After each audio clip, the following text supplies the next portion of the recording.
નમસ્કાર મિત્રો, અમારા વિડીયોમાં આપ સૌનું હાર્દિક સ્વાગત છે. મિત્રો, આજે આપણે વાત કરવાના છીએ સસરા બોલ્યા, તમારા મા બાપથી તમે જુદા થાવ તો દીકરીને ત્યાં મોકલો. પછી જમાઈએ જે કર્યું તે જાણીને. વાત થોડી મોટી છે પણ દરેકને કામની છે.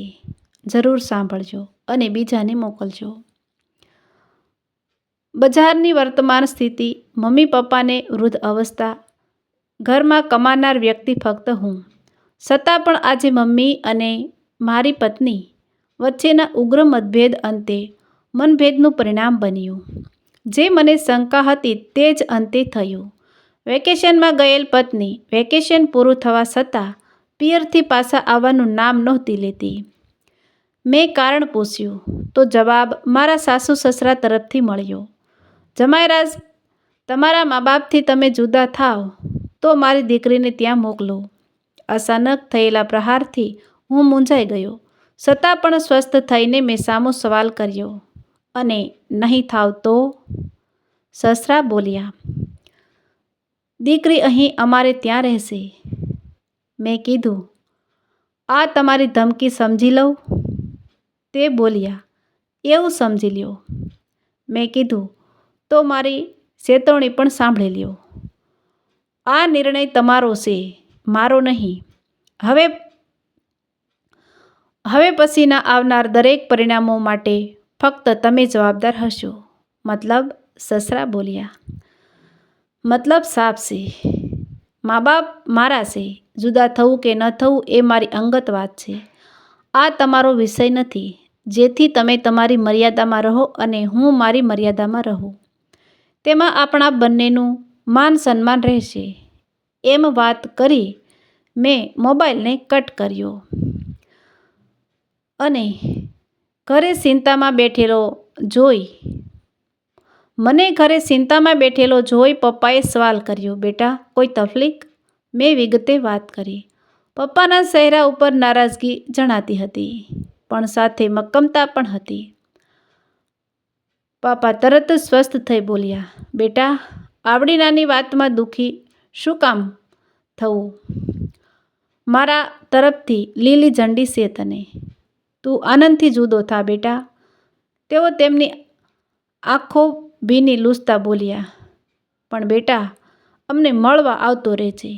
આવા નાના કારણે લીધે લગ્ન જીવન ઉપર કોઈ અસર ન થવી જોઈએ. આટલું બોલી પપ્પા સાપુ વાંચવાનો વ્યર્થ પ્રયત્ન કરવા લાગ્યા. મને મંદિરની અંદર બેઠેલો ભગવાન રડતો હોય તેવી લાગણી થઈ.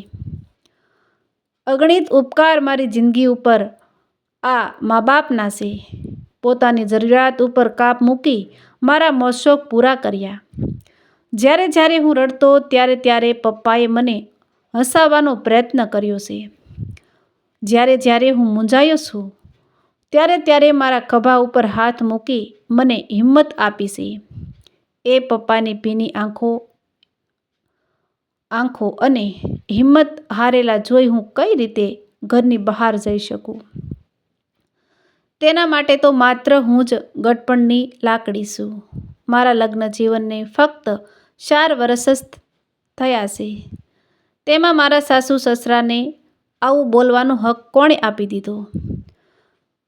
તમે દીકરી આપી છે તો મારા મા બાપે કમાતો દીકરો આપ્યો છે, એટલે દીકરી આપી અને મારા ઉપર તમે ઉપકાર કરતા હોય તેવી વાણી વર્તન તો હું કદી નહીં ચલાવું. એવો મેં મનની અંદર નિર્ણય લઈ લીધો. સાંજે મમ્મી પપ્પા સાથે ડાઇનિંગ ટેબલ ઉપર હું જમતો હતો. ફરીથી સસરાનો મોબાઈલ આવ્યો.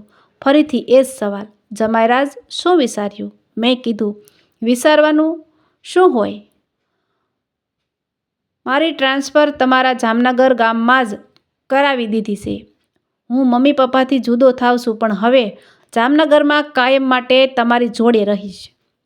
જમાઈરાજ, ઘર ના મળે ત્યાં સુધી સાથે રહેજો. સસરા બોલ્યા. મેં કીધું, ઘર કોને ગોતવું છે? મારે તો તમારા ઘરે જ તમારી દીકરી સાથે કાયમ રહેવું છે. આમે હું તમારી દીકરીના આગ્રહને કારણે તમને પપ્પા કહીને જ બોલાવું છું. 35 વર્ષ મારા બાપે મને સાસોયો, બાકીના વર્ષ તમે મને સાસવો. 35 વર્ષ મારા બાપે મને સાસવ્યો, બાકીના વર્ષ તમે મને સાસવો. સસરાજી ગંભીર થઈ બોલ્યા, એ શક્ય નથી. દીકરી અને જમાઈ કાયમ માટે અમારા ઘરમાં સારા ન લાગે. મેં કીધું, પણ મારે તમારી સાથે જ રહેવું છે, જેથી મને અને તમને તમારી લાડકી દીકરીના સાસા સ્વરૂપની ખબર પડે. સસરા બોલ્યા, દીકરી જમાઈ પિયરમાં સારા ન લાગે. સાસરામાં જ સારા લાગે. મેં કીધું, મારું કહેવાનું એ જ છે વડીલ, દીકરી સાસરે જ સારી લાગે. તમારી દીકરી છે તો તે મારી પત્ની પણ છે. જેટલી ફરજ તમારી દીકરીને મારે સુખી રાખવાની છે, તેટલી જ ફરજ મારા મા બાપ પ્રત્યે પણ છે. એ કેમ તમે ભૂલી જાઓ છો? તમારી દીકરીને જ્યારે મોકલ્યું હોય ત્યારે 365 દિવસ અમારા ઘરના બારણાં ખુલ્લા છે. બાકી એક સલાહ તમને આપું, તમે દીકરીના ઘરમાં માથું ના મારો. એ આપણા એકબીજાના હિત માટે છે. તમારા લાડ અને એને વધારે પડતા પ્રેમ તમારી છોકરીને વધારે પડતી સ્વસંદી અને તોછડી બનાવી દીધી છે.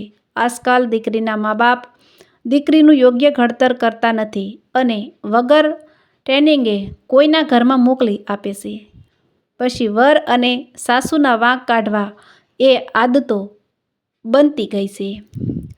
સત્ય અને કડવું છેલ્લે મારું સાંભળી લ્યો.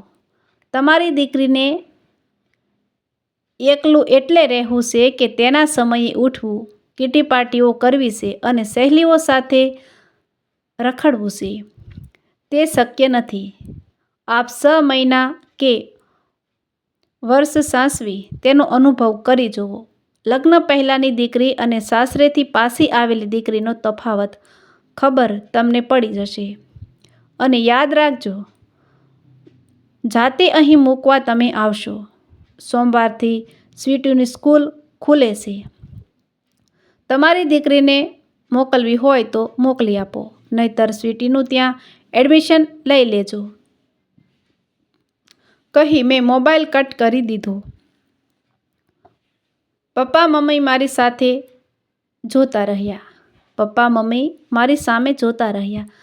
પપ્પા ભીની આંખે બોલ્યા, મારા વ્યક્તિત્વ પ્રમાણે મેં જે આશા તારી પાસે રાખી હતી એ જ તું બોલ્યો. બેટા, ગર્વ છે મને તારા ઉપર. સાથે તારી મમ્મીને પણ એક સલાહ આપું છું. બિનજરૂરી કસકસ કે તે લોકોની વ્યક્તિગત જિંદગીની અંદર દિલગીરી ન કરવી, દખલગીરી ન કરવી, નહીંતર ઘરને તૂટતું કોઈ બસાવી નહીં શકે. ત્યાં થોડીવાર પછી ફરીથી મોબાઈલની રિંગ વાગી. સસરાનો મોબાઈલ આવ્યો. જમાઈરાજ, કાલે બપોરે નીકળી રાત્રે સુધીમાં અમારી દીકરીને મૂકવા આવું છું. સાંજે આપણે સાથે જમવાનું રાખીશું. મેં કીધું, આવો તો 2-3 દિવસ રોકાઈને જજો. ઘર જ છે. સસરા બોલ્યા, બેટા માફ કરજે. તારી સોમાની અને કડક વાત સાંભળી મારી જવાની યાદ આવી ગઈ. મેં તારા જેવું વર્તન કર્યું હોત તો આજ મારા મા બાપ દિવાલ ઉપર લટકતા ફોટા સામે નીચે માથે ઊભો ન હોત. તમે શાંતિથી સોમાનથી તમારા મા બાપ સાથે જીવો તેવા અમારા આશીર્વાદ છે. તો મિત્રો, આવા જ નવા વિડીયો જોવા માટે અમારી ચેનલ લાઇક, શેર અને સબસ્ક્રાઈબ જરૂર કરી દેજો.